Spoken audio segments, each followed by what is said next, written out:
That movie is a shit show. What you think you see, what you think you hear, that's what it's about. It's all theater of the mind. No, it's garbage. It's garbage. Mood and atmosphere. Now that I really like. That's what I'm looking for. That's what I want to see.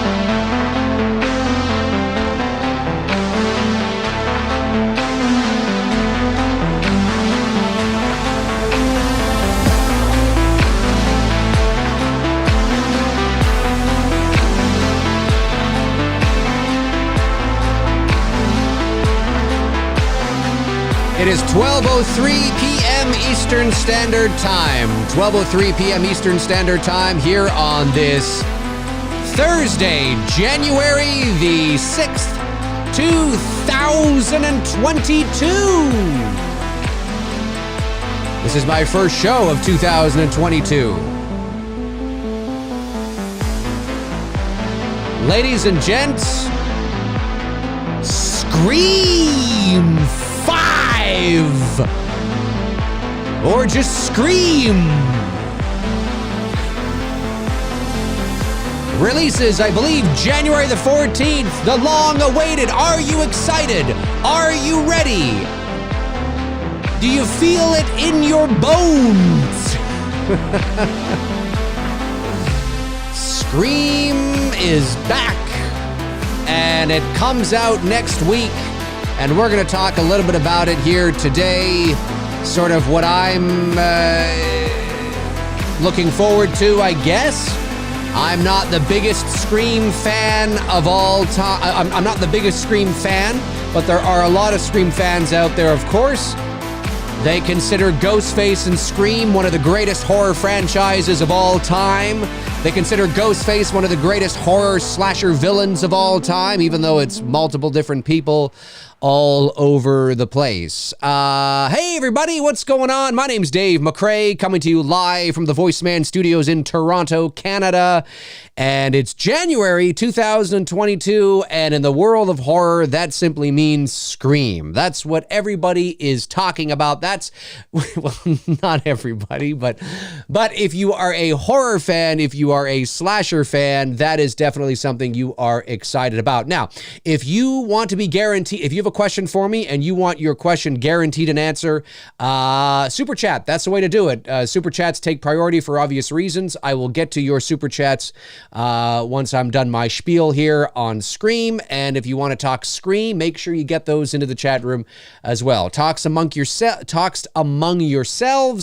Ask me anything you want to ask, and we'll get to it. But Scream, so Scream 5 comes out next week. I mean, that's what it is. It's Scream 5, 11 years after Scream 4. And we don't know a lot about it. We don't know, any great details. We've seen the TV spots. We've seen the trailers. I am not the biggest Scream fan, admittedly. I don't particularly care about the franchise. But what do I mean by that? Am I just going to leave it there, or am I going to give you some nuance here, or some details, I guess I should say, some context is the better word to say here, in where I'm coming from. So I like the first Scream, 1996. I do like it. I don't love it. I don't think it's one of the great, not like it, but I appreciate it for what it is and what it did for the slasher subgenre in the mid 90s. And I think it's a good one and done film, really, at the end of the day. I think Scream on its own is a great movie just on its own, and that's it. You don't need anything else. But it became hugely successful. They made Scream 2. Scream 2's okay. It's fine. Scream 3, there's bits and pieces that I like, but Scream 3 just kind of felt, yeah, you know. And I'm not even that big of a fan of Scream 4. I think Scream 4 is probably objectively better than Scream 3, maybe, I guess. But I'm not a big fan of the franchise. It's consistent. Yes, it does have consistency. Certainly, Neve Campbell, great Canadian gal, by the way, for those of you that don't know, she's from Canada. I think she's from Guelph, Ontario, if I'm not mistaken, which is only about an hour away from me here. I've been to Guelph a number of times. I think that's where she's from. Watch, I'm completely wrong, but I think that's it. Anyway, she is Canadian. So the Canadians representing. And, you know, and it's fine. I mean, she was in all four. Of course, Courtney Cox and David Arquette in all four. And there is stuff to like about each movie, but I think Scream, the original, is the strongest of the four. And now we have Scream 5 coming out. Wes Craven sadly passed away in 2015. Kevin Williamson, I believe, is a producer on this movie, but hasn't written the film. So this is the first Scream movie without Wes Craven and without Kevin Williamson, I believe.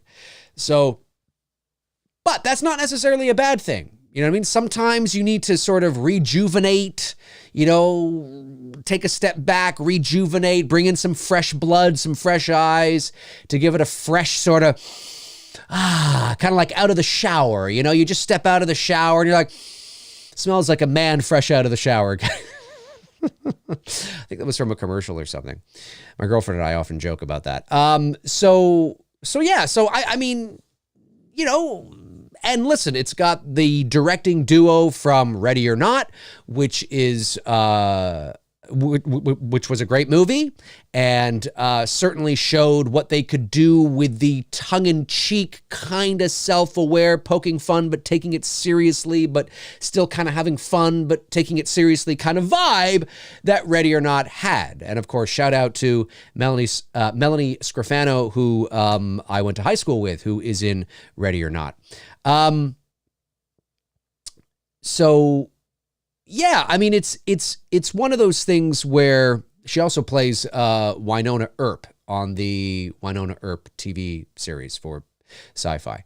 I've mentioned her before on the channel, and we went to high school together, and we were sort of coming up together in the early 2000s when I was pursuing the on-camera acting, and then I went in this direction and did the voiceover, and she continued the on camera. And I remember, I think the last time I saw her was actually at an audition together. We were both auditioning for a butter commercial, which is hilarious. Neither of us got it, but I think that's the last time I remember seeing her in person, and that's got to be over 15 years ago. But anyway, so certainly the directing duo has directed a movie that was, you know, really well received and in the same similar style. And, you know, it's a cousin. The style is kind of like a cousin to what you would need for a Scream movie. So I am curious. I'm cautiously optimistic. I'm not the biggest Scream fan in the world. I could not care less if they ever made a Scream movie ever again. But then that's pretty much how I am with most. I hate to say it, and I know that for my horror fans that watch me, they might think I'm just being a contrarian, or I'm just, it's not that. It's that I have very little faith, you know, that things can be done right, at least in long term, that I just would rather leave shit alone. You know, at the end of the day, that's me. That doesn't mean that I won't get excited and that I'm not, you know, there in this, you know, in the theater to watch it. But at the end of the day, I really couldn't care less whether they made another Scream movie or not. I just don't love the franchise enough to care to that depths, but I do understand that a lot of you do, and a lot of you are really excited about this. And I am cautiously optimistic. I wouldn't say I'm excited, I'm cautiously optimistic, and I never want a movie to fail. A rising tide raises all ships. If Scream does really, really, really well, that's great for the horror genre, that's great for the slasher subgenre, and that's what we want. But at the end of the day, I don't know. I don't know. I mean, all the pieces are in place, but who knows? But if you get but let's say that Scream 2022 is fantastic, right? Well, and it makes a lot of money. Well, they're going to do another film, of course, and then we're on that track with a new series, and who knows if the second or third one will. I mean, look what happened with Kills. So, I mean, I'm cautiously optimistic. One of the things that I find interesting is this notion of who the killer is. And a lot of people are speculating that it's got, not that it has to be, but that they would really like if Matthew Lillard came back and reprised his role. Now, he had a gigantic tube television. For those of you that are not old enough to remember, that's what TVs used to look like. Well, I mean, even dropping a TV today on your head would probably hurt. But he had the whole television screen dropped on his head. Now, I mean, was he shot in the head like Billy Loomis? No. But he had a he had a television set dropped on his head, heavily implying that he was electrocuted to death, okay? That the television killed him. Now, did it kill him? Could you Hollywood this and bring him back? Yes, you could, okay, all right. Do you believe it? Will you put up with that, Scream fans? I want to know, Scream fans, if he comes back, put your goddamn nostalgia aside for a minute, and does it make sense? Does it make sense? Yes, I know, to see him on screen again as the killer. And all the little feels and the nostalgia and the teenage 90s. I get it. But, does it make sense? Does it make sense? He survived, unbeknownst to them. He was wheeled off to a hospital. Unbeknownst to them, he decided now to come back. He's been living in an asylum for, is it possible that he is the killer? Yes, of course it's possible. Absolutely. And the lingo that you're seeing in the marketing, and it's always someone you know. Well, it usually is always someone you know. I mean, that's not the answer that it's Matthew Lillard coming back. I mean, in every Scream movie, it's always someone you know. It may not be, it's always someone you know, or at least one of the characters knows. But that could also point to Matthew Lillard. We're entertaining this right now. For those of you that are just tuning in, we're entertaining this, even though I think it's, funny enough, I think it's probably 60-40. 60 that it's not, 40 that it might be. Just because I think that maybe. But does it make sense? Frank Riker says Davey had a metal plate in his head from a scooter accident. Does it make sense? Put your nostalgic teenage, if you're old enough to be a teenager in the 90s, put them aside. Does it make sense? Well, here's why I think it is actually possible. Although unlikely, why I think it's possible. So this poster here you see, what you see here on this poster is that little thing down there that says, the killer is on the poster. Okay, the killer is on the poster. Now, thinking like a marketing department, thinking like the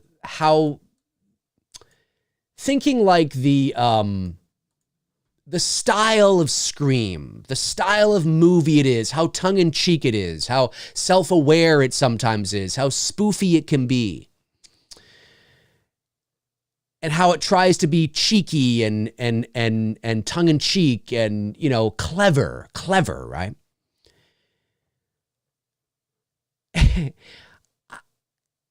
The killer is on the poster, and it is Ghostface there in the background. How do I explain this? But the tongue-in-cheek cleverness of adding that statement there is to make you think that one of these people, one of these humans here, one of these actors could be the person behind Ghostface, right? So even though let's say, even though you see the girl on the right there beside Neve Campbell, who's in the middle, even though you see her there, maybe she is also Ghostface, right? The killer is on the Ghostface. That one of these individuals is Ghostface.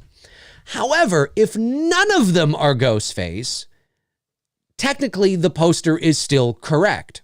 So that's why I see, I think there is a possibility that it could be none of these people, which it always usually is. See, that's the thing with past Scream movies. It's always usually one of the main characters or one of the characters, even if it's a main character or an auxiliary character, it's usually one of the characters. So if this is the general sort of makeup of the cast, then, in past Scream movies, it would probably end up being one of those people. But it doesn't have to be for the statement on the poster to be correct. And that's a very clever sort of inconspicuous, cheeky kind of play that I could see a marketing department doing. Which is why I think it's entirely possible that none of these people are Ghostface and that Ghostface is still hidden. So, is it possible that it's Matthew Lillard? Yes. Is it probable that it's Matthew Lillard? I don't think so. But you never know. You never know.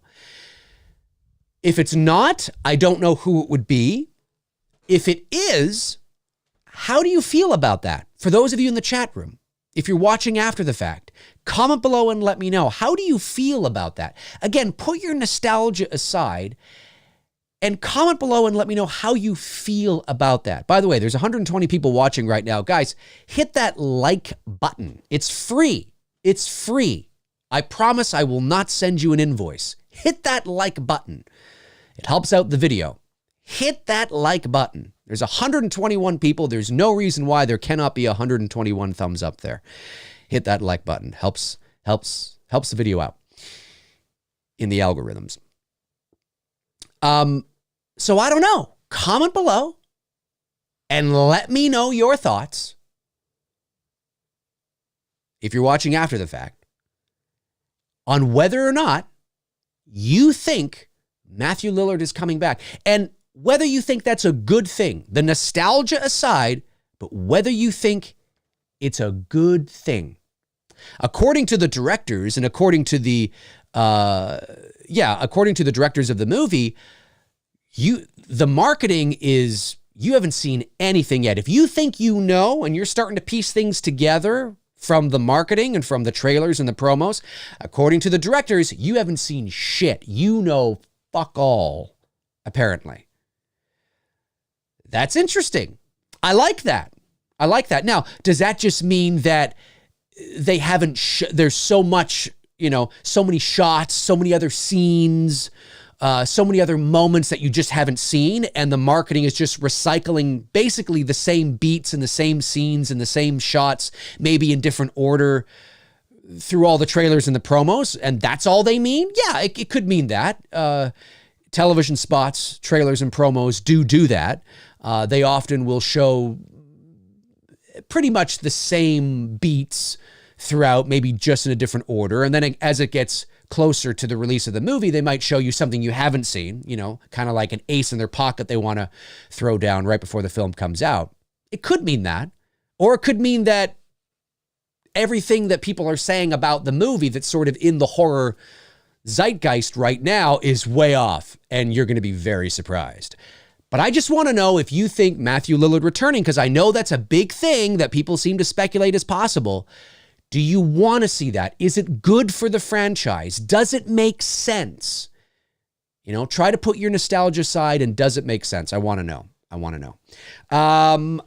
let's talk about the legacy characters. Well, you got Dewey, you got Gale Weathers, and you got Sidney Prescott. Clearly, this is and should be, in my estimation, a passing of the torch, I think. Whether Dewey and Gale, it's difficult, because what you have to do when you are creating a film, a series that you're bringing legacy characters in, but you do want to pass the torch, you have to develop and create characters that people who are emotionally attached to the legacy characters, who grew up with them, can really become attached to the new characters that you're introducing. And that's one of the things that I think J.J. Abrams and in my opinion, that J.J. Abrams and Lawrence Kasdan did with The Force Awakens.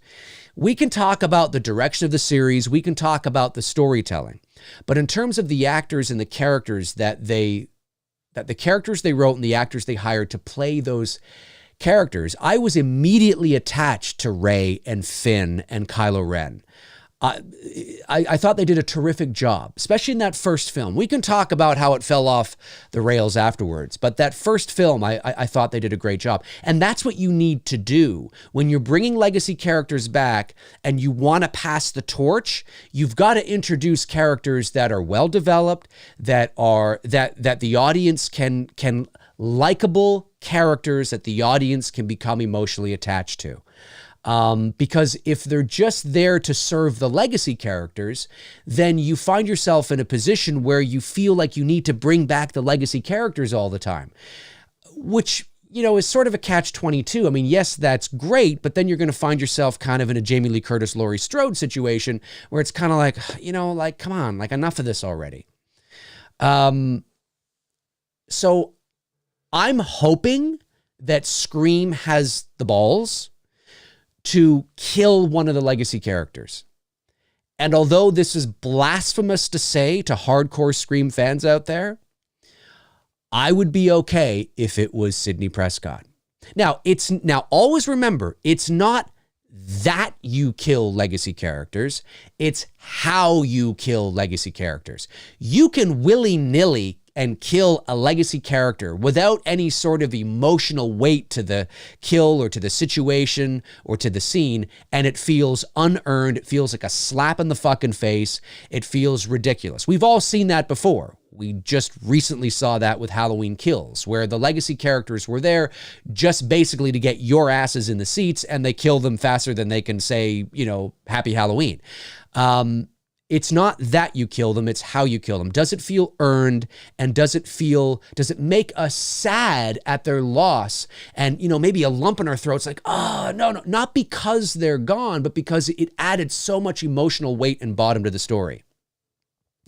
It doesn't make us angry because it feels unearned.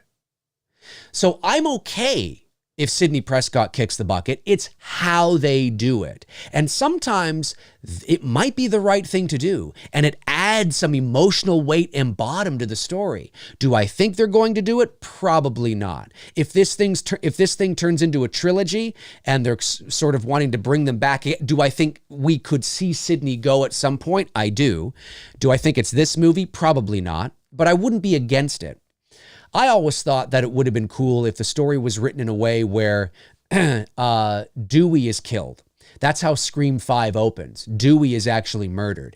And it's apparently he's murdered by Ghostface. And it's like, what? Like maybe there's like a security camera shot or something, and it's kind of blurry, but it looks like somebody wearing a Ghostface mask, right? And that is on the news, and it gets back to Sidney Prescott, and she's like, what the fuck? And it's not Ghostface that brings them back together. It's because that's been done before. It's the death of a legacy character that brings Gale and Sidney back together, or something like that. Like really emotional weight and bottom, serving the story in a real profound sort of way. I always thought that might be an interesting thing to explore. Clearly, they're not doing that. But I would not have been against that. I think that would have been cool because, again, it's not that you do it, it's how you do it. And obviously, Dewey, out of the three of them, Dewey is probably the most expendable. And then Gale, and then Sydney. But I don't know. It doesn't look like they're doing that. But we'll see what happens. I mean, clearly, what's interesting is, wasn't it Stu's house? Was it Stu's house where the party was at the end of the first Scream movie? I think it was supposed to be his place, right? Well, that house makes an appearance in this movie. That's the movie, or excuse me, that's the house in the trailers and in the TV spots that Sydney's walking around with her gun going, why is she back there, right? What's luring her back there? So yeah, I do think there's a possibility that it could be him. It could be Stu, but does it make sense? Does it make sense? At the end of the day, listen, if it ends up being him, no matter how bad or maybe sort of, okay, it was okay, the movie might end up being, and it might not be, it might be phenomenal. The nostalgia, tapping into the nostalgia from a marketing perspective, from a business perspective, is smart. If you could write a story that made sense, that brought Stu back, and you were able to keep it hush hush, and it doesn't, and it doesn't feel forced or shoehorned in, at least not to the writers, maybe to the audience it might. It's smart. And the studio was on board. It's smart. It's smart. I mean, it would be just as smart as if when they make another Elm Street movie, if they want to do the same kind of thing and retcon most of the series, but do a direct sequel to part 3 and bring back Heather Langenkamp, and you find out, no, she actually didn't die. And, and does it make sense? Does it kind of defeat the whole purpose of part 3 and her sacrifice? And yeah, maybe, but I'm telling you, you'd be first in line there in the chat. Oh my God, there she is. That's Nancy Thompson. Oh my God. And I'd probably be there too, doing the same thing. So it's smart, right? It's smart. But it's all in the execution at the end of the day. And I'm not saying that that's what's happening. I'm not saying that that's what, I don't have any insight into what's going on there, but in terms of, like a source that is telling me that's exactly what's happening. But it's fascinating. It's fascinating. So I'm curious. I'm curious to see this. I really am. I'm cautiously optimistic because I want it to do well, but I'm not a big fan of the series overall. So if there was no Scream 5, I couldn't care less. If it was announced that they were delaying the movie till next January, I'd be like, okay, whatever. Like I don't care.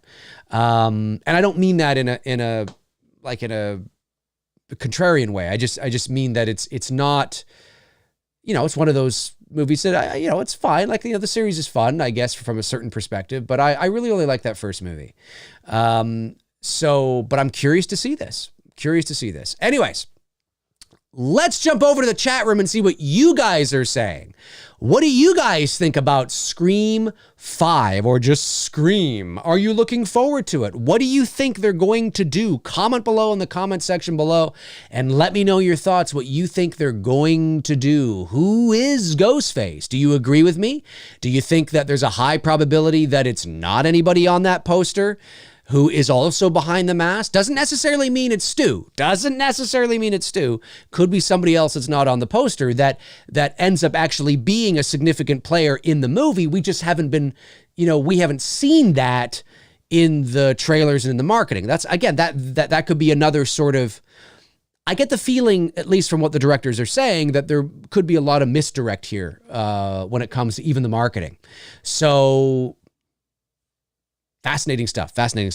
Let's go over to the chat room. There's a few super chats that came in. Let me see if I can get these super chats that came in. If you have some super chats, by all means, get them in. Happy Sanjo sends in $5, says, good to see you, sir. Excited for the stream. Thank you very much. Happy Sanjo. Really, really appreciate that. We also have, let's see here, super chat from the Slaughtered Lamb Movie Podcast. Sends in £5. It says, I get the impression this movie movie might not be as smart as it thinks it is. Ooh, a controversial statement from Darren Sands of the Slaughtered Lamb Movie Podcast. You could be right. I mean, that's what it is, right? I mean, there's a lot of hype right now. There's a lot of hype. There's a lot of expectation. Sometimes that can really affect things, really affect things.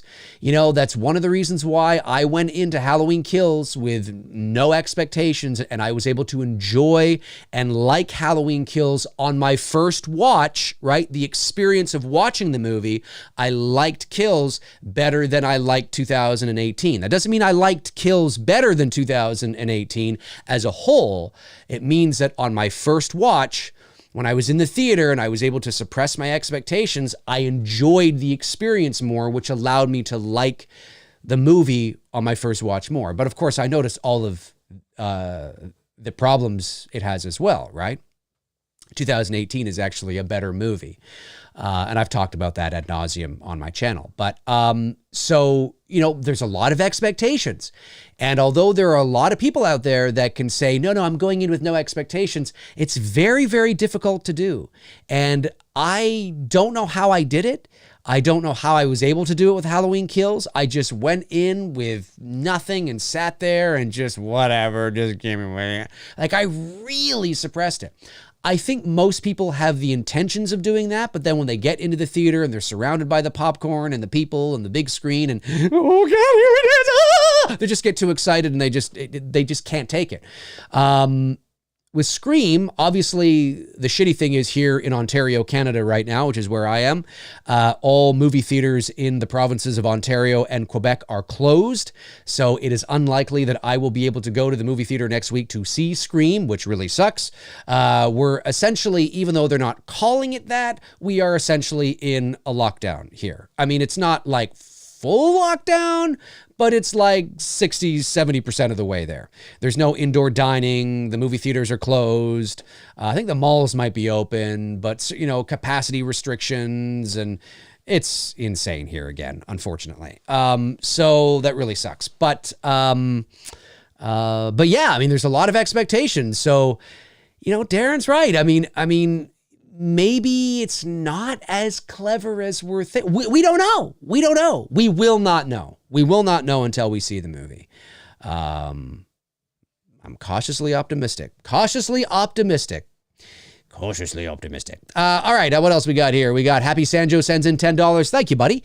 Says, with how aware Scream is, do you think another series could do something similar to the horror genre, maybe in a different way, causing the same sort of revitalization for the genre as impactful? That's a good question, Happy Sanjo. Probably not. I mean, maybe, but in a similar way, it would get, I mean, there are films out there that have done similar things as Scream. Not exactly, but they do exist. You will always get the comparisons to Scream. I just don't think, I think what we have to understand, and I've said this before on the channel, and this isn't an exact science. So what I'm about to say is true from a certain point of view, but doesn't mean that it cannot change either. But, you know, I've noticed, and I've said it before, but it bears repeating because it's important to your, you know, to what you're asking. The slasher subgenre is not what it used to be in terms of the general interest pop culture zeitgeist. In the late 70s and early 80s, that really was horror. Now, I mean, you know, there were other kinds of horror too, but that was horror. Like the popular horror movies of the year, the horror movies that did well at the box office were slasher movies. Friday, Elm Street, Halloween, you know, Child's Play. And I mean, there were other horror films as well, but the slasher subgenre, the golden age of slashers, that almost was horror. Slashers now are, horror now isn't that. It's, you know, we can say that, yeah, but the slasher genre is still relevant.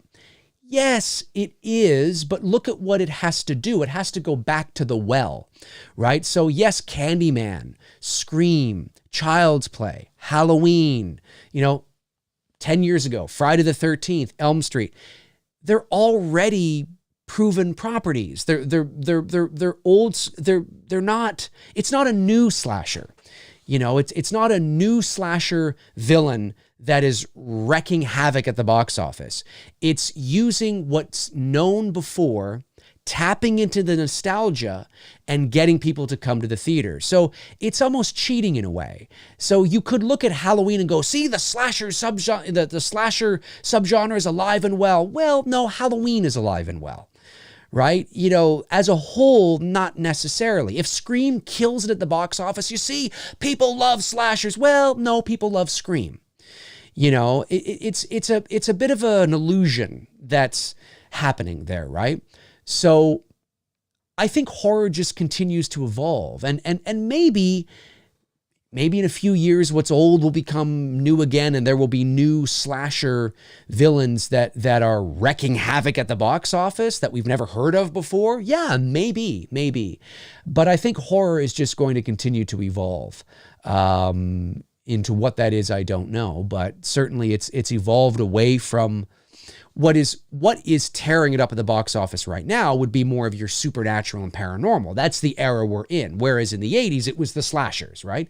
And then maybe one day, in another 15 years or something, the slasher paranormal subgenre will become kind of like what the slasher genre is now. It will become more of the independent, you know, not necessarily going to the movie theaters so much, and it will be something else that takes it over. And then in 20 years, there'll be a resurgence of the paranormal because they'll do a Conjuring, you know, movie, and everybody will be like, oh, it's the Conjuring. Oh, remember that? And then people will be going, you see, they're still, no, it's the Conjuring. That's why, you know, these things are cyclical, and maybe that's what'll happen. I don't know. But, and again, it's not an exact science. I could be completely off, but that's the pattern I've seen. And so I think there's a good chance that that's kind of how it's going to evolve. So I just don't think the slasher subgenre, from a new perspective with new villains and characters, will largely be what it was in the 80s. I just don't think it's there anymore. You know, in my opinion, anyway. It doesn't mean it can never be there, though. All right. What else we got here? A couple other ones came in. Make sure I get them. Joshy Russell sends an £8.99 and says, I think it makes no sense, Matthew coming back. Why now? Well, let's be clear. There's no evidence that he is coming back. Okay, I'm not saying he is coming back, and I know you're not either. I just want to make sure people who are watching live or after the fact know that we're just sort of speculating here. Why now? That's right. And why for 3 movies would no one have mentioned that he survived? Wouldn't someone know? Would be cool, but too many questions. Happy New Year, Dave. Oh, thank you very much. Yes, Happy New Year to you as well. Happy New Year to everybody out there, by the way. I agree with you, right? There's that... It's that dichotomy, right? It's that catch-22 where it's like, on one hand, it's like, oh, that's so fucking cool because it's the OG, because it's tapping into that nostalgia. You know what I mean? It's like, it's getting you in the feels. It's getting you in the feels. There's that mystique, you know, and that aura, wow, right?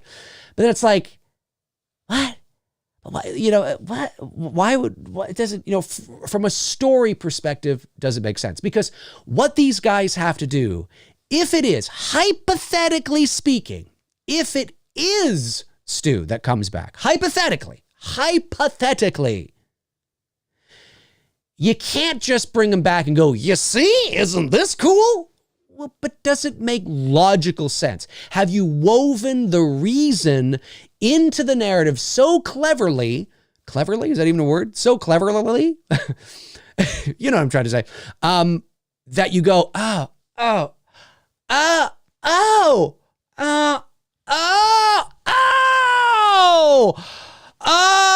I get, okay. Because that's what it's got to be. You can't just rip the thing off his face and it's Stu. Like at the end of the movie, it can't just be, let's see who it is, you know, and it's a Scooby-Doo moment. And it's like, it's Stu. You know, it's like, you know, I can't be, it's got to make sense. It's got to feel earned. It's got, you know, there has to be that moment where you go, oh, and then, Oh, well played. Well played. It's got to get a guy like me to do that. Because you know how finicky I am. You know how particular I am. And you know, if I can go, well played, then you know that they've done a really good job. But you can't just throw him in there, just like, well, he's been watching from the shadows and, you know, nobody. No, it's got to make sense. This is a feature-length movie. This is not It's Me, Billy, where you can introduce something like that and then cut it off because, you know, because you need an extra $60,000 or $70,000 to complete the story. This is a feature-length film. There's no reason why they cannot shove everything into it and have it all make sense all in once. So I agree with you. It's got to make sense because right now, at face value, which is all the information we have to go on, at face value, it doesn't make any sense. I don't understand, but that doesn't mean it couldn't make sense. It just, you know, depends on how they do it, I guess. Cody Buchanan sends in $5. Thank you, Cody. He says, I actually love all 4 Scream movies. Scream is my second favorite horror movie of all time. I'm thinking maybe Sydney might be the killer. I don't think Sydney would be the killer, although that would be a hell of a twist. I'm going to say probably not, but you never know. And Scream is your second favorite franchise. Well, that's awesome, man. I think that's great. Power Packers 90 sends in $2. Says, thoughts on rumors of this pulling a new nightmare? Thoughts on rumors of this pulling a new nightmare? Oh, I see what you're saying. Well, they're calling each other by their actual character names in the movie, at least in the marketing, unless this is part of that crazy, you know, I don't know where those rumors came from. I haven't heard of those rumors.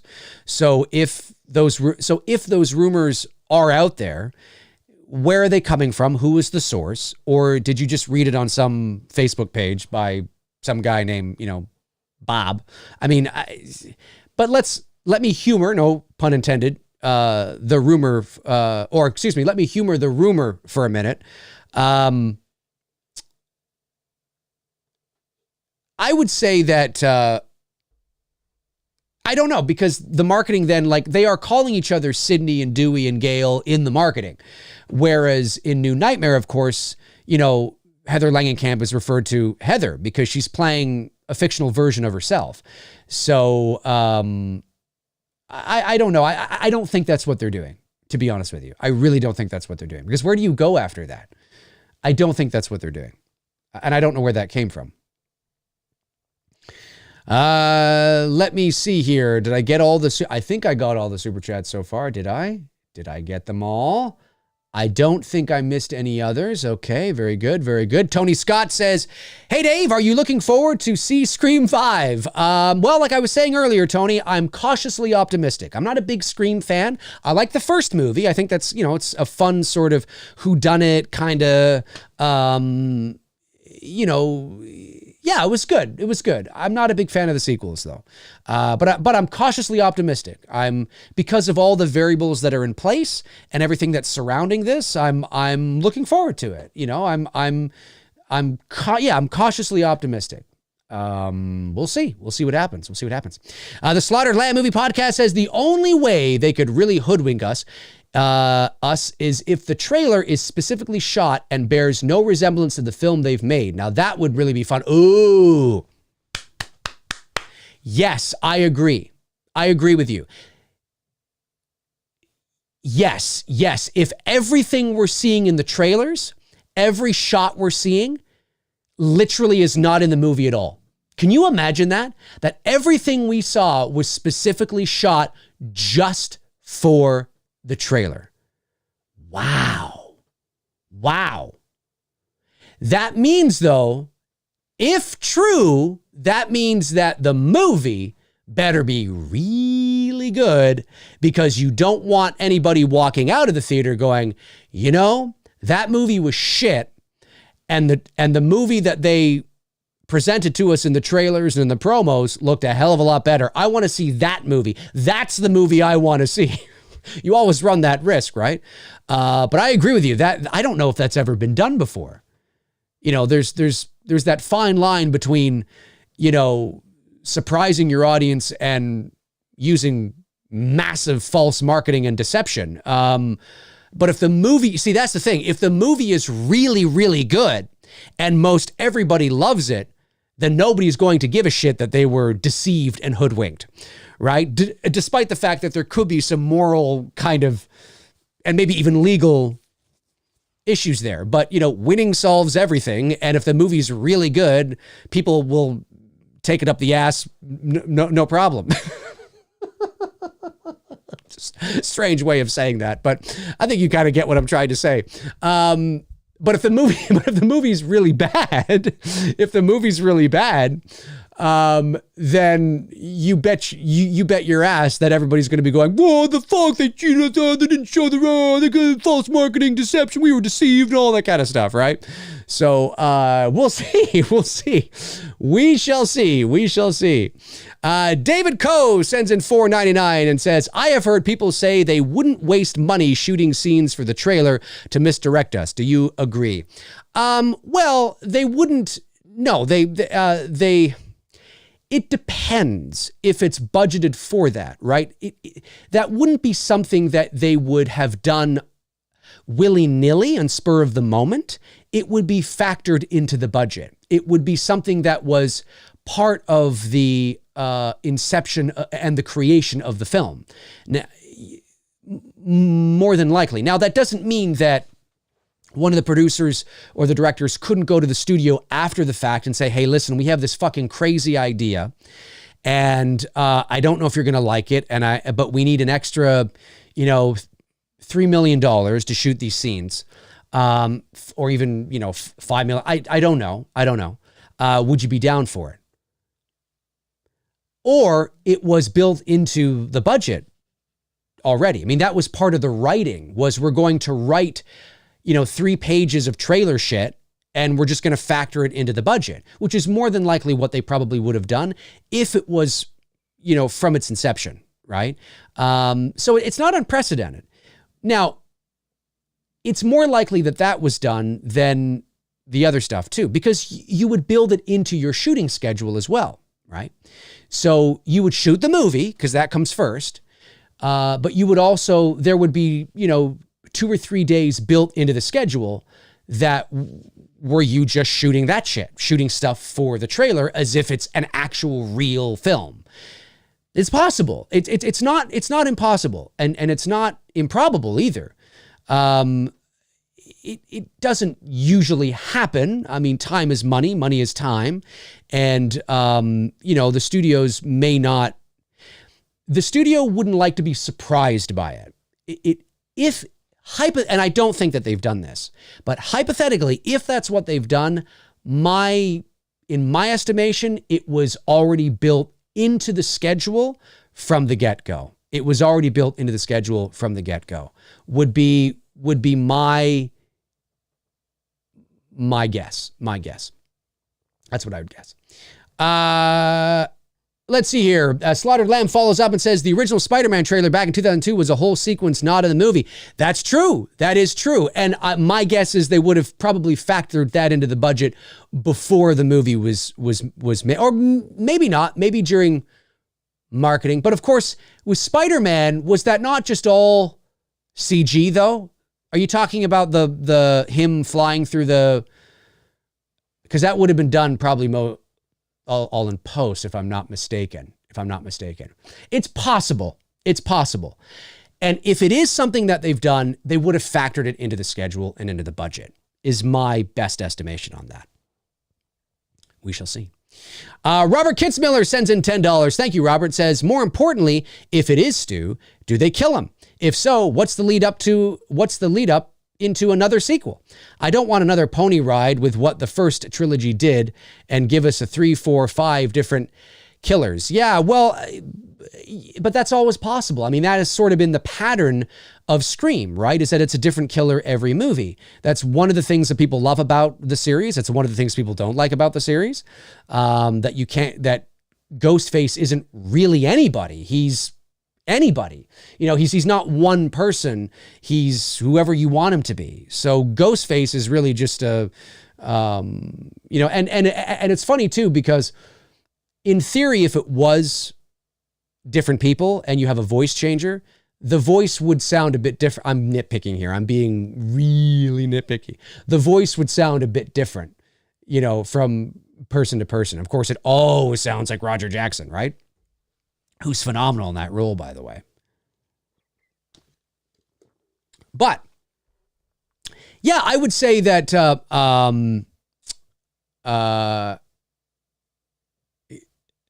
I would say that it's probably going to be that. If they do move on to other films, it will. I don't see why you would stop the pattern unless there's something they build into the narrative in this movie that reestablishes the rules, right? And I don't mean the rules of a slasher film. I just mean, you know, maybe introduces that rule that in slasher movies, it is usually the same person from sequel to sequel. Maybe this film introduces that rule and that sort of thing about slasher movies. And you know, there you go, right? Who knows? I have no idea. Slaughtered Lamb says, catching the helicopter between the Twin Towers. Yes, I thought it was the Twin Tower thing. But was that not all CGI, if I'm not mistaken? Like, I don't think Tobey Maguire's face was seen in that, right? Maybe I'm missing something. But anyway, yeah, it's not unprecedented, as Darren has pointed out here. It's not unprecedented for them to do that, but to create a fake trailer with actors in it and edit, you know, as if it's real, that would cost some extra shooting time for sure. But I believe it would be built into the budget and into the schedule. They would have like 2 days where they would be doing that. Do you know what I mean? That would be wild. That'd be wild. I got to admit, I'm actually kind of hoping that is it. I'm actually pulling for that now because that would be really cool. But you just better hope the movie's good or you're going to piss a lot of people off. Jacob, 26 Film Guy, sends in a very generous super chat of $20. Thank you, buddy. Says, hey, Dave, Happy New Year 2022. Thanks for being an inspiration to me. My voice acting classes are going great. Amazing. Awesome. Great to hear. I got a job working at Amazon Delivery Warehouse in Los Angeles. Amazing. Congratulations on that. Love your McRae lives about films. Any more coming?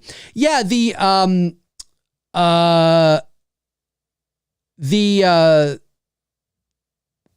McRae lives have taken a bit of a back seat for right now because I just got so busy as the fall went on and all that kind of stuff. So it's not that I won't return to doing them, but you know, I was doing them a lot and I did 202 of them and I was doing, really it just came down to burnout and management. I mean, I was doing on average about 4 or 5 live shows a week. And, you know, this is not my full-time job, obviously. So to do that was I was feeling a bit of burnout and I was feeling a bit of time management and the voiceover was picking up again now that the pandemic was starting to sort of subside. Of course, now it's kind of picked up again. So I was getting more busy. And of course, that takes priority. So it probably won't return in the same way. I'm always thinking about how to evolve the channel and keep it fresh and exciting for you guys. So not to run stale. I want to get back to doing more sort of on spur of the moment live shows like this and more pre-recorded stuff and just to kind of keep it fresh and keep myself fresh so I don't, you know, kind of run stale. And that really is what that's all about there. But I'm so glad to hear that things are going well. So glad to hear that things are going well. Darren says, not CGI. It was a sequence from the movie that didn't make it in the final cut. Oh, okay. Well, that was a sequence for the movie, though, right? They shot that for the movie, but used it for the trailer. Well, that's a bit different, if that's true. If it's something that wound up, that happens all the time. Shit you see in trailers that don't end up in the movies, and that's usually because, it can be a number of reasons, but as you know, often trailers are cut before the film is finished editing. So sometimes there is all the intention in the world to add a movie or a shot or a sequence or a scene that winds up in a trailer in the movie, but then it gets axed. If I'm understanding you correctly, and I admit I might be wrong, if that's what it was, then that's a bit different, if I'm not mistaken. To actually schedule like a day or two of shooting scenes that you know are not going to wind up in the movie and that are just, you basically create a fake trailer, which has been done before, with you see fake shit all the time, not necessarily from Hollywood, but I don't know if that's ever been done, at least not in that way, to actually just shoot a bunch of scenes as if they're real and they're not. That would be fun to see.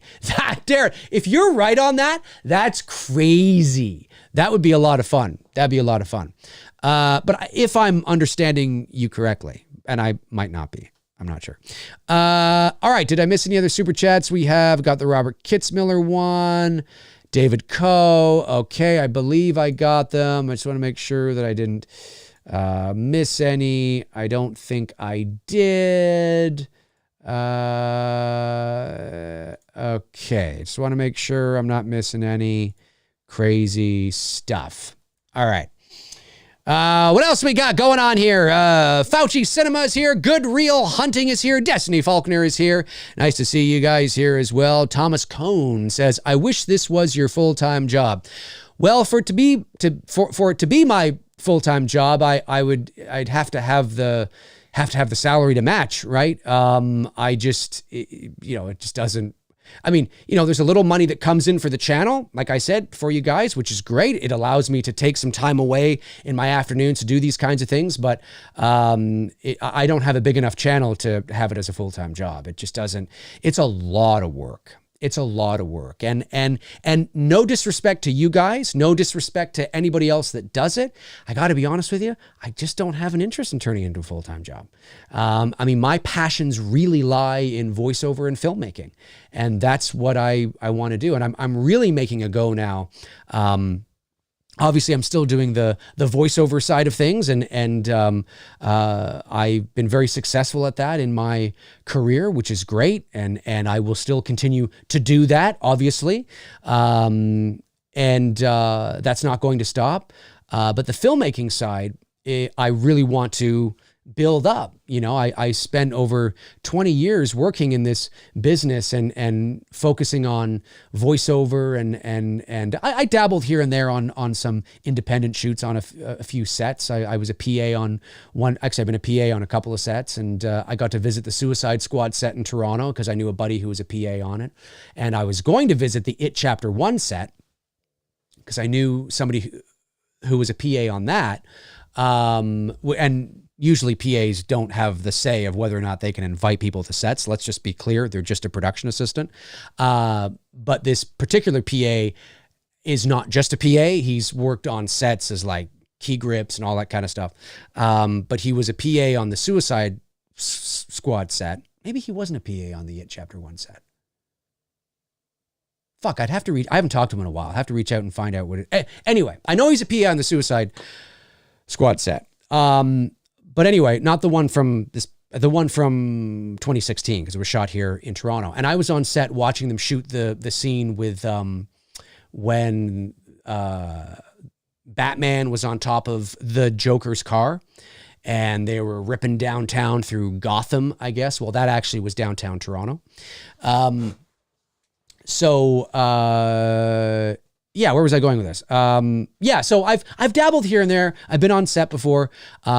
But I went to school for film, television, and radio, and my first love is really movies and making films, and that's what I want to do. And as you know, myself and Bruce are working on something right now that could give us that opportunity to take it even up another notch, which is really exciting. And so that's kind of where I'm focusing right now, because that's my first love, right? And I'm nearly 43 years old, so if I don't do it now, when am I going to do it? What am I waiting for, right?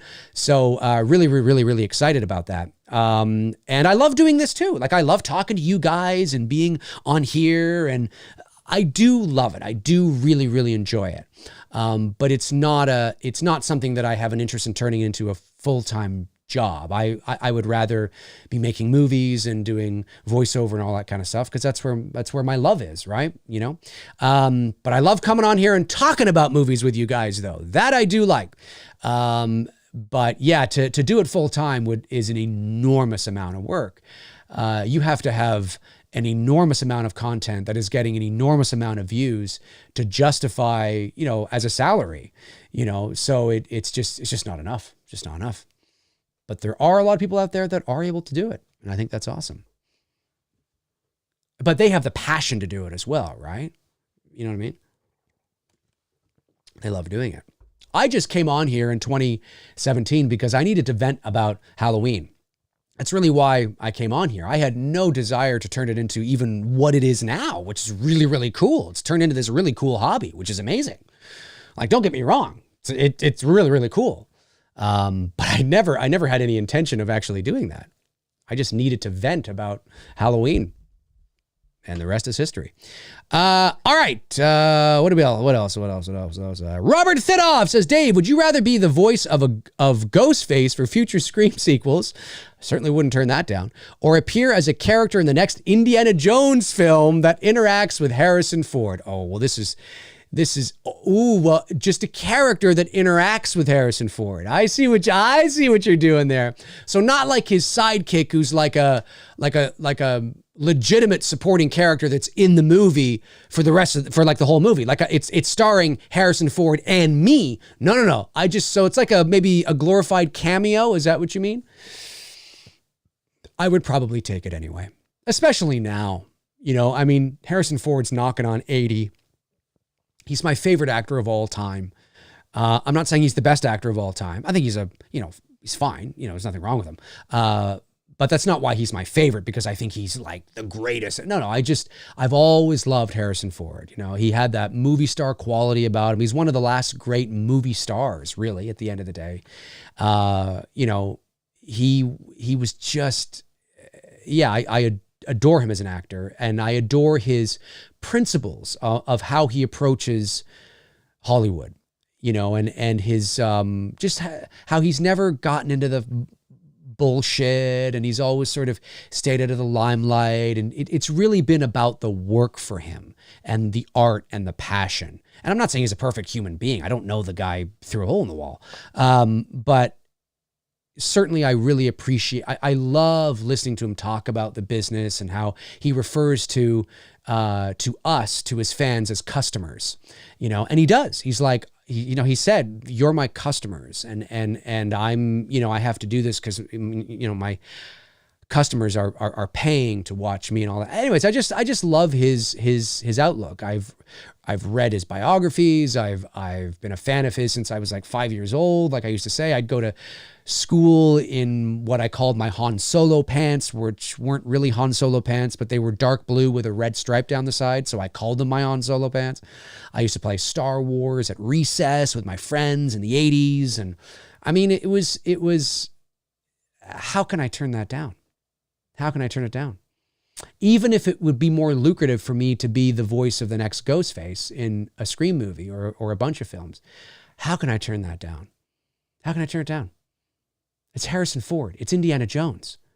Like, I have to do it. I have to do it. You know what I mean? So yeah, I have to choose that. That's a good question, though. It's a good question. Darren says, perhaps you could have a walk-on part whipping his ass in Indy 5. Yeah, I could whip his ass in a fight, or I could be whipping his ass with the whip. That's a whole other film there, folks. That's a whole other film. That's just, boom, boom, boom, boom. That would be so cool, though, to have a walk-on part with Harrison Ford. Even if it was a cameo where even if it was one of those things where like he bumps into me and I'm just like, oh, sorry, hey, you stupid old man or something. He's like, oh, watch it, kid. I don't know. A kid. I guess to him, I am a kid. It'd be so fun. Be so fun. Yeah, it'd be so great. All right, I got all the super chats there. I think I did. Cody Buchanan sends in another one, says, what if they don't show the killer and the killer's got away in this movie and wait for the second one? Well, that's interesting. I mean, that would definitely be breaking the pattern. That would definitely be breaking sort of the formula. But maybe it's needed. Like I said, I mean, maybe this is a breath of fresh air. Maybe they are honoring the formula, honoring the pattern in certain ways. But to make it different and to keep you on your toes as fans, one of the things they do is something like that. And, you know, that definitely sets it up for a sequel. Or maybe you're about to see who it is and it cuts to black, or you think you know who it is, but you don't. And maybe there's a mid-credit scene or an after-credit scene. I don't know. I don't know what they're going to do. You don't usually see that in horror movies, but it would be breaking formula. But depending on how good the movie is, it might be a welcome break in formula and a breath of fresh air. That's entirely possible as well. So I don't know. I'm open to it. I'm open to it for sure. Oh, wiping. Darren, thank you, Darren. Thank you for saying wiping. Wiping. Thank capital. This is why, Darren. This is why. I don't have my glasses on. Yeah, I see it. Wiping. Thank you. Whipping. Wiping, Dave. Wiping. You know what? Listen. Mr. Sands, if the only thing I could do was wipe his ass, bend me over and wipe my ass, I might have to take it. I mean, I legitimately might have to take it. I mean, how can I turn it down?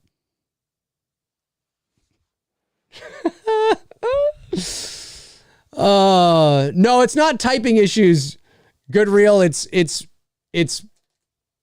not having 20/20 vision issues. I see it there.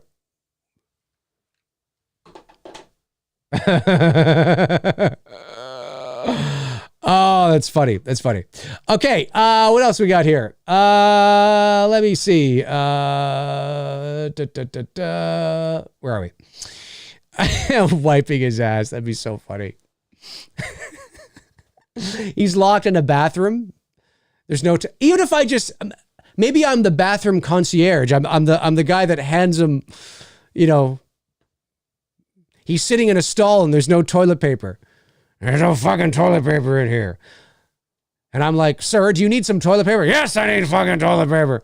So I reach over the stall and I put it in and he's like, thanks, kid. You don't see my face. I can gloat because that's my hand. That's my hand. That's my hand. Is that Harrison Ford's hand taking it though? No, it's a stunt double. Speaking of Harrison Ford's stunt double, Vic Armstrong, who was his stunt double in Return of the Jedi and all three of the original Indiana Jones films from the 80s. I was perusing Netflix the other day and I came across a film called, oh God, what was it? Hang on a second. I might still have it up on my phone here. I was looking up something. Left Behind, starring Nicolas Cage from 2014. It's got 1% on Rotten Tomatoes. 1% on Rotten Tomatoes. I just read the premise, the little blurb on Netflix, and I thought, oh, that sounds interesting. That sounds kind of cool. So, but I'm like, it's Nicolas Cage. I looked it up on Google. 1%. That to me is worse than having 0%. That's the equivalent to me of, like, 0% to me is the equivalent of like not leaving a tip. Whereas leaving a penny, we don't have them here anymore in Canada, by the way. We don't have pennies anymore. We did up until about like 6 or 7 years ago, and then we got rid of the pennies. You people in the States, you have to get rid of the pennies. It's fucking amazing. You don't have all this dog shit change. Get rid of the penny. Free yourself. Get rid of the penny. Anyway, but leaving a penny as a tip is worse because it really makes a statement. Because if you don't leave a tip at all, who's to say you know, maybe you forgot. Of course, tips are left electronically, you know, through debit and credit. But back in the day when people used to leave their, you know, bills on the table for the waitress or the waiter, I left a penny once. I did, yeah. Back when I was a kid or a teenager in the mid-90s, I left a penny. It was atrocious service, so I left a penny. Yeah, makes a statement. Anyway, Vic Armstrong, Harrison Ford's former stunt double, filmmaker himself, hasn't directed too much, directed this movie. I was today years old when I found out that Vic Armstrong was also a filmmaker. And he directed this 1% Rotten Tomatoes film with Nicolas Cage called Left Behind. Hilarious. Absolutely hilarious. I find that really, really funny. All right. Let me see here. I don't have much time left, so I have to skedaddle very soon. Let me see. Did I miss any super chats? I don't think I did. I don't think so. Alex Shambach says, Dave, how would you react if Dewey or Gale were the killers? I feel like there needs to be a big reveal. Well, there definitely needs to be a big reveal. I think Gale and Dewey is again, it all depends on the story. It all depends on the story and whether it feels justified and earned and not out in left field. Like, oh, come on. Oh, no. Like if that's how it feels, well, then no. But if it's like, whoa, no way, holy shit, well, then maybe. I just want one of the legacy characters to die. That's what I want. You know, I mean, you killed off Randy in Scream 2, which I think was actually premature to do. I think he should have lasted till the end of the trilogy, at least. I don't think they're going to I think they could kill Sydney in subsequent films. I don't think they're going to kill her in this movie. I have a feeling they may not kill any of the legacy characters. But if I was going to kill a legacy character, I would kill Dewey. Because he's the most expendable between the three. Motorcycle US. No, is that right? Motorcycle? Yeah, Motorcycle US sends in $2, says, better weapon, Buck 120 or Michael's chef knife? Buck 120? What's the Buck 120?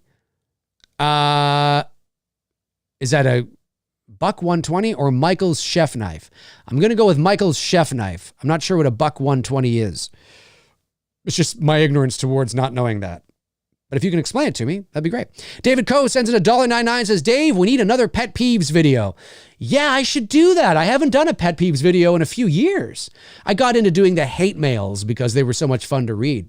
I could probably do another hate mail video, actually. It might be time for one. I'm not sure. It might be time for one. We'll see. We'll see. Yeah, Alex Shambach says, not Sydney, or maybe if it's done. Again, Buck 120 is the knife that Ghostface uses. Oh, I didn't know that. I didn't know that's what it was called. Okay. What's the better knife? Well, do you mean the knife on the... Well, I mean, I think Michael's knife... Do you mean the knife he uses in the new trilogy? Or the knife that he used in the original Halloween? The Lamson knife or... whatever it is. Again, I've said it before in this stream. I've said it elsewhere. I will say it again. And by the way, folks, there's 178 people watching. If you have not hit that like button yet, please hit the like button. It's free. It's absolutely free. You just have to raise your little thumb and your little finger and go, it's free. I promise I won't invoice you. It's absolutely free, but it helps the video, of course, and the algorithms. The more people like a video, the more YouTube shares it. So by all means, fire away. Fire away. There's no reason why you can't. Unless you just don't want to do it. You don't want to raise that finger. Oh, it's too hard. My finger's too heavy. I don't want to raise my finger. It's too heavy. Don't tell me what to do. I'll like it if I want to like it. I'm not going to like it because you told me to like it. Well, now that since you told me to like it, I'm not going to like it. I'm going to like it when I want to like it. That's how cats are. You ever notice that? Cats are smart. My cat, Veda, she knows her name. She knows her name.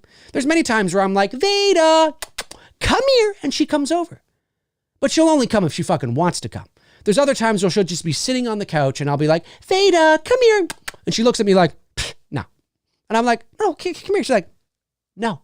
And I'm like, it's like cats, man. It's like cats. That's what it is.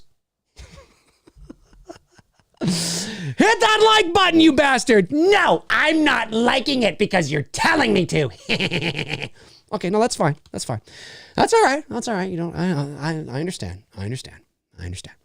I'm just busting your balls, folks. Brandon Greer says, are you going to the movies for Scream 5? I can't, Brandon. I live in Toronto, Ontario, Canada. And right now in the province of Ontario, Canada is divided up by provinces. For those of you that don't know, in the States, maybe you don't know, I don't know. Provinces are like states, although they're much larger. We have 10 provinces and 3 territories here in Canada, and I'm in the province of Ontario. And here in Ontario and the province of Quebec, we're shut down. The movie theaters are closed. The indoor dining is not available. We're pretty much, even though they're not saying it, it's pretty much a lockdown. It's not like full lockdown where like the malls are closed and you're like, you can't go anywhere, but it's pretty much a lockdown. It's like the stage before a lockdown. So no. And I think it's going to be this way till like the end of January at the earliest is when the theaters might open. But you know how if you've been locked down before like this, you know how these things go. They keep moving the goalposts. So it's kind of shitty. So no, I will not be able to go to the movie theater to see it. And I don't have Paramount. Where is it? Is it just in movie theaters? I think it's just in theaters. I don't even think it's going to streaming. So I don't know. I might have to just imagine. So unfortunately, no, I won't be able to see it, which kind of sucks. Andrew Stevens sends in $10 and just says for the channel. Thank you very much, Andrew. I appreciate that. Appreciate that very much. Very, very, very much. Okay, let's see here. 110. That's right. We're at 110. Let's see if we can get these likes to 120, folks. 120 likes. Thank you, Tim Matthews. Appreciate that. Yeah, all a thumb up does is lets the algorithms on YouTube know that, hey, a lot of people are into this video, so it will share the video more in the algorithms. It'll come up on people's recommendations more and things like that. And YouTube, I'm not the only one that can speak to this. YouTube's algorithms have been fucking over a lot of people, a lot of the people that you enjoy watching. So it's free. It literally just, bloop, that's all you have to do. No. Okay. All right. Well, you don't have to do it then. I mean, if you actually hate my guts and you think I'm a dickwad and you do not like this stream, then by all means, I would not want to pressure you into putting a thumb up in the video. You know what? Stand by your principles. You hate me and do not do it. That's fair. That's fair. That's fair. I'm going to say, back to your question, Thomas, I'm going to say, listen, I'm a Halloween guy. I got to go with I got to go with the knife. I got to go with Michael Myers' knife. That's what I'm going for. That's what I am going for. That's what I'm going to do. All right. What do we got here? 117. How am I feeling? All right, we'll take this thing. Another 10 minutes. Another 10 minutes, folks. 10 minutes left in the show. That'll take us to an hour and a half. That's a good spot. 90 minutes. I always like to keep it around 90 minutes. Plus, I haven't had lunch yet, and I can feel my stomach going, feed me. Feed me. So I want to get something to eat. I'm also heading over to Bruce's place tonight as well. Bruce and I are hooking up later tonight, working on our project, fine-tuning stuff. Whew. The more Bruce and I work on this, the more excited we get, and the more we're like, oh, we have to shoot this movie. We have to shoot this movie. Like it's such a fun, I can't tell you too much yet, but it's fingers crossed. You know, when you get genuinely excited about something, you're like, come on. You know what I mean? Sober Dragon the First says, I love your channel, bro. Well, thank you very much, Sober Dragon. Appreciate that. I love your Michael fan films. Oh, cool. I'm glad you enjoy them. The sense of urgency in the characters. You understand the Halloween franchise. Yeah, I don't know which fan films you've watched. I mean, my early fan films are just nothing but me on a camcorder walking around my house, just having fun with lighting and the mask and all that kind of stuff. But yeah, one of the things, even back to the little home movies I did, one of the compliments that I did get a lot, that is consistent across all the little Halloween shorts that I did, was how I portrayed Michael, because I was Michael in all those, but also just the design of it, you know, how to light him and set it up and all that kind of stuff. And you know, I had a lot of fun creating those. I haven't done one like that. I think the last one I did was a few years ago called The Boogeyman.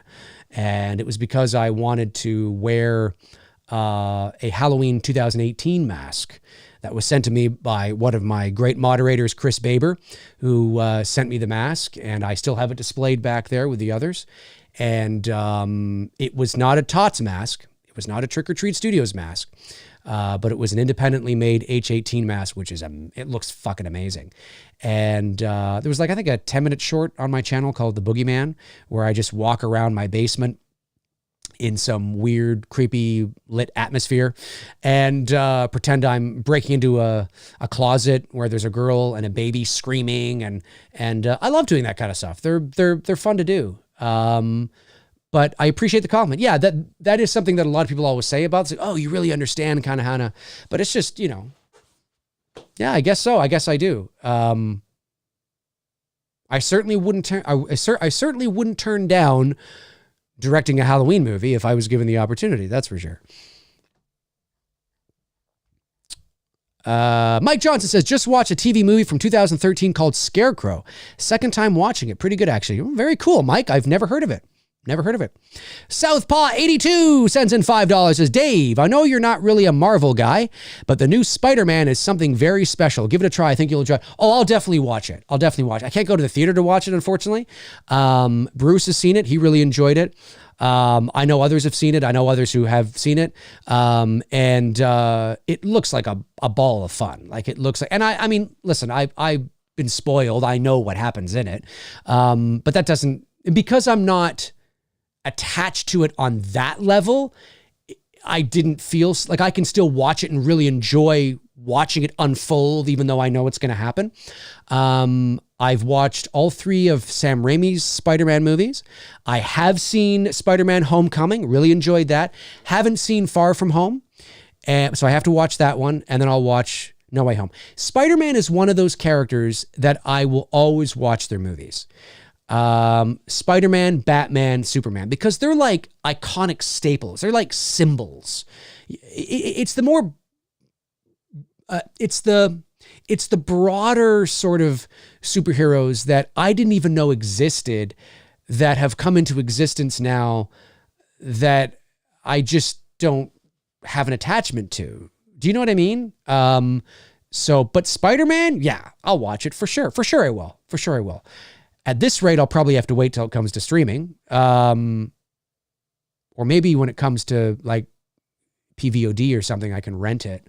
Because, yeah, theaters are closed right now, which really sucks. Bruce got in just under the radar. But, yeah, no, I definitely will. Motorcycle US sends in $5, says, why people do we hate? He survived multiple encounters against Ghostface, and he even killed one. Plus, he's smart to follow rules and is there for Sydney. Do people hate Dewey? I didn't know that people hated Dewey. I didn't know that. Is he a character that a lot of people hate? I don't know. I'm not a Scream nut, so I don't really know. I didn't know that people hate Dewey, or there's a general consensus that people hate Dewey. I didn't know that. Matthew Ferresi sends in $4.99, says, would you ever do a two fan reaction video again? Oh, the 2 fans. Yeah, there was a big YouTube channel that reached out to me, wanting to work with me on that. And this was a couple years ago. And you would know the channel for sure. Huge channel. But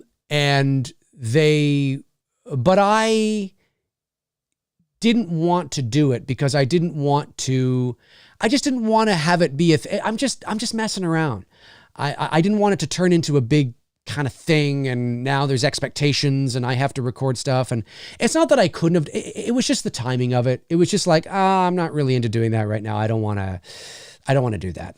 But they got wind of it, thought it was hilarious, and thought it was something that they could nurture and develop into like a series, like a thing, you know, and I just had no interest in doing it. But I said to them, I said, but take the idea. I said, go ahead. I mean, knock yourselves out. They didn't end up taking the idea. But I said, if you want to do it, do it. Like, I'm just messing around, having fun. Had it been a different time in my life, maybe if I was younger, maybe if I wanted to pursue this as a full-time gig and I really wanted to do something like that, maybe I would have said yes.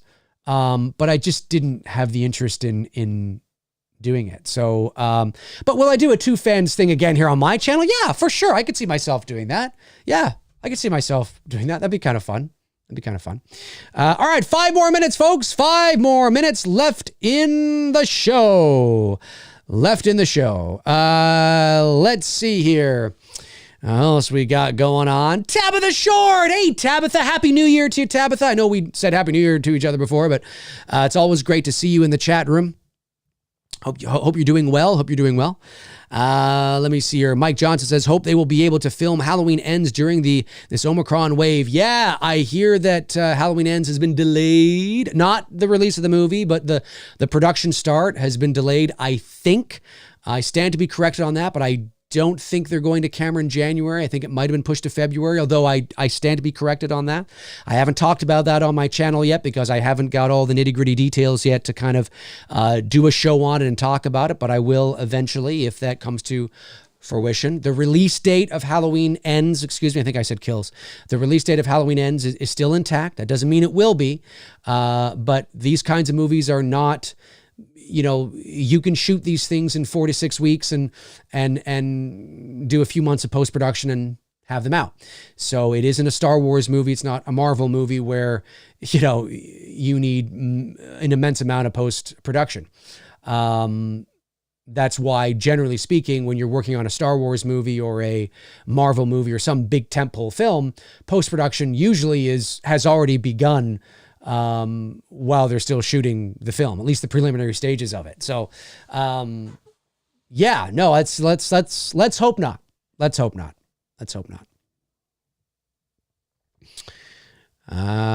Yeah, the Slaughtered Lamb says, I can always have fun with Halloween 5. I can too.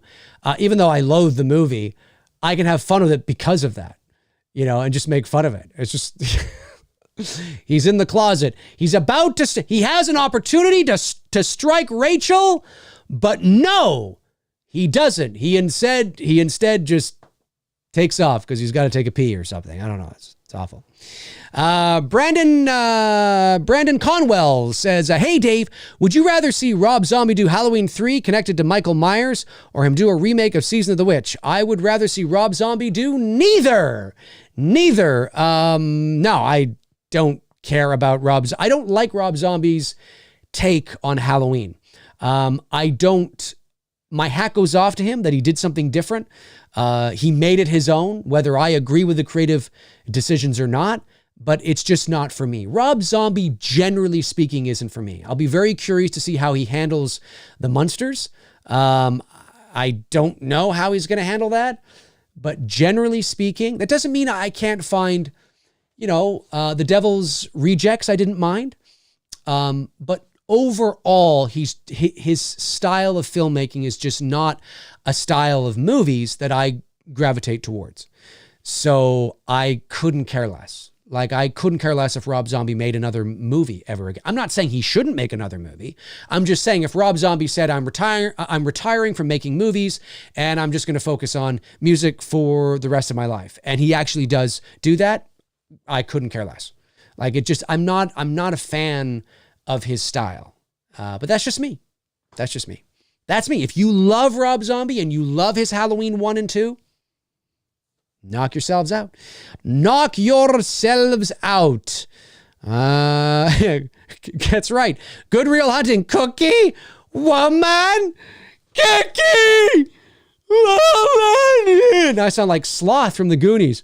Cookie Woman. If somebody was tuning in at that exact moment, if somebody was tuning in right then and there, man, oh man, I don't know.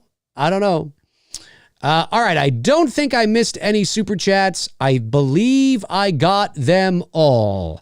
Let me just check over here. I believe I got them all. I think I did anyway. Yeah, I don't think I didn't. Okay. All right. Well, listen, folks, that is going to do it for me here on this, Thursday afternoon stream talking Scream. If you're watching after the fact, or even if you're not, and you're watching live right now, yeah, comment below and let me know your thoughts on Scream 5. Are you excited about it? Are you looking forward to it? Do you think there is a possibility? There's a possibility that that Ghostface, the killer, could be Stu, could be Matthew Lillard. Do you think it's possible? And do you want it? Put your nostalgia aside. Put that those feelings of, oh my God, put it aside. And do you think it's right for the story? Tell me how you think it could work. Tell me how you think it absolutely won't work. Have the discussion in the comment section below. Do you think that one of the legacy characters should die? And who should it be? Where do you want the Scream franchise to go? What are you expecting from Scream 2022? Have the conversation in the comment section below, and let's start the ball rolling on this conversation, because it's basically only a week from now that you're gonna find out. So have it below and let me know. Thank you to my great moderators, Frank Riker, Tabitha Shore, Darren Sands, Chris Baber, for doing what you guys do. I really, really, really appreciate it. You're amazing, but you know that already. And thank you to all the Super Chat questions that came in today. The non-Super Chat questions, of course. I didn't get to too many of them, obviously, because there were a lot of Super Chats that came in, but I really appreciate them nonetheless. And the engagement in the chat room. I really, really, really appreciate the engagement in the chat room, excuse me. I think you guys are awesome. So thank you. And yeah, I'll be back soon. Not sure when yet, but I will be back soon. So in the meantime and in between time, I will talk to you soon. Cheers.